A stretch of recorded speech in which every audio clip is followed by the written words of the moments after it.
Many in Taliban's de facto admin on UN sanctions. Many members in the de facto Taliban administration in Afghanistan, including the Prime Minister and Foreign Minister, are designated by the United Nations, and the Security Council needs to decide steps on the sanctions list, a top UN official has said as she warned that the ISIL-K remains active and could gain strength. Secretary-General Antonio Guterres Special Representative for Afghanistan Deborah Lyons, who is also the head of the United Nations Assistance Mission in Afghanistan, said, "We are faced, as of 2 days ago, with a de facto administration announced by the Taliban."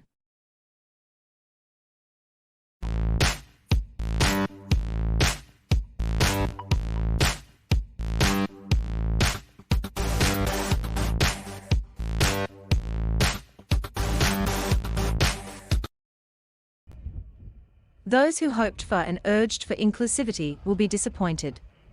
There are no women in the names listed. There are no non-Taliban members, no figures from the past government, nor leaders of minority groups, she said. Instead, it contains many of the same figures, who were part of the Taliban leadership from 1996 to 2001, Lyons told the Security Council debate on Afghanistan on Thursday. What is of immediate and practical importance to those around this table is that of the 33 names presented, many are on the United Nations sanctions list, including the Prime Minister, the 2 Deputy Prime Ministers, and the Foreign Minister. All of you will need to decide which steps to take regarding the sanctions list and the impact on future engagement, she said. The Taliban announced a hardline interim government led by Mullah Mohammed Hassan Akhund, chief of the Taliban's powerful decision-making body, Rebri Shura.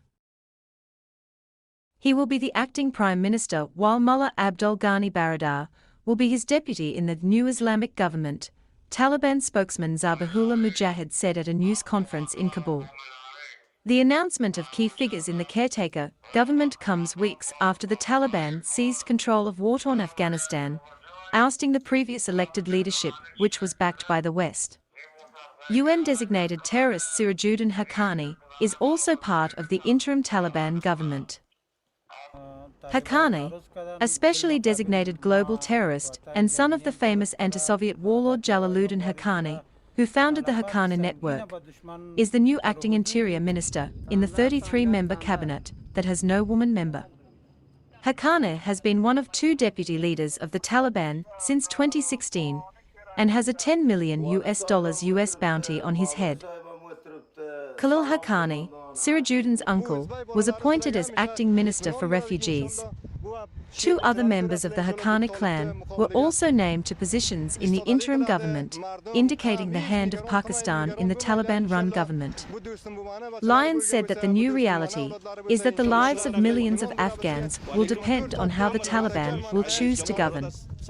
But we must ask ourselves, what can we do and what must we do? The answers I have for you are not comfortable. They present real dilemmas and will require united leadership from the Security Council, from the member states that comprise the Council, from the neighboring countries, and from the international community more broadly, she said. Lyons cautioned that the impact of these recent developments in Afghanistan is also felt beyond the Afghan borders. Many countries around Afghanistan are apprehensive about how Taliban rule will affect their own security. They fear the effect of an expanded Islamic State that the Taliban cannot contain. They fear a wave of refugees coming across their borders. They fear the consequences of the large number of arms left behind in Afghanistan. They fear that the Taliban will be unable to stem the illegal economy and the flow of drugs from Afghanistan. It is indeed most important now that the region uses its available mechanisms to not just speak with one voice, but act in concert for the benefit of the entire region, she said. Emphasizing the importance of the wider international community not becoming irrevocably divided, she said that there is now a more urgent agenda for regional and international cooperation around Afghanistan. Without it, the negative repercussions will be felt near and far and will be much more difficult to address later on, Lyons warned. A key part of this agenda is counter-terrorism.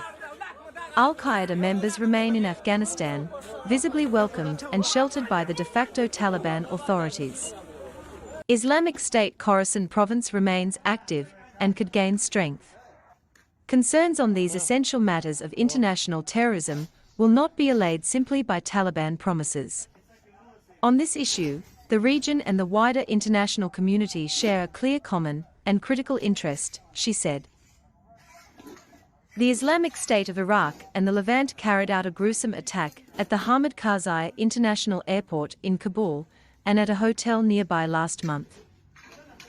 2 suicide bombers and gunmen attacked crowds of Afghans flocking to Kabul's airport last month, killing at least 60 Afghans and 13 US troops. Drawing the Council's attention to an additional, looming crisis, Lyons said billions of assets and donor funds have been frozen by members of the international community. The understandable purpose is to deny these funds to the de facto Taliban administration. The inevitable effect, however, will be a severe economic downturn that could throw many more millions into poverty and hunger, may generate a massive wave of refugees from Afghanistan, and indeed set Afghanistan back for generations, she said. With the United Nations Assistance Mission in Afghanistan's mandate due for renewal in about a week, Lyons said, US members of the Security Council are, like us, still evaluating the new situation. I look forward to our ongoing discussions regarding the UN's role in Afghanistan at this critical time and as we move forward.